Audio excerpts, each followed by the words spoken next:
Сәлем баршаңызға, сіздермен Сәндігүл. Бүгін біз қарыннан, яғни шек қарыннан жасалатын пирожкидің рецептімен бөлісетін боламын. Өте дәмді болып шығады, және де ешқандай шек қарынның иісі шықпайтын болады. Балаларыңыз сүйіп жейтін болады. Осы рецептпен жасап көріңіздер, видеоны соңына дейін көрулеріңізді сұралады.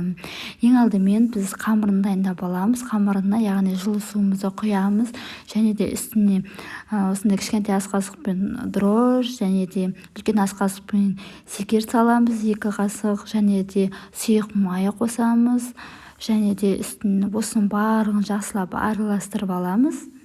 Және шым-шым құттай тұз қосамыз, дәміне қарай. Барлығын араластырып болғаннан кейін үстіне ұнымызды салып, жұмсақ қамыр илейтін боламыз. Және де қамырымыздың бетін жауып, 1 сағатқа жылы жерге қойып қоятын боламыз. Яғни қамырымыз көтерілу керек.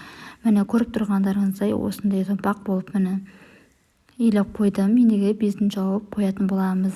Ең алдымен шек қарындарымызды осылай табағымызға салып, кастрөлімізге салып, бір қайнатып алатын боламыз. Яғни бізге пирожкимізге міне қайнатып болғаннан кейін бізге осындай 2 жуа және 2 морков керек болады, және де бізге осындай шек қарындарымыз, піскен шек қарындарымыз керек болады. Менде барлығы пісіп дайын тұр. Енді кезекте осының барлығын мен блендерден өткізетін боламын.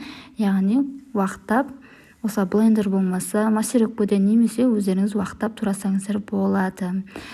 Көбіне негізі блендерден немесе массировкадан өткізгендерін жақсы, себебі бізде барлығы жіп-жіңішке болып туралады. Сол кезде бізде дәмі көп бөлінбейтін болады.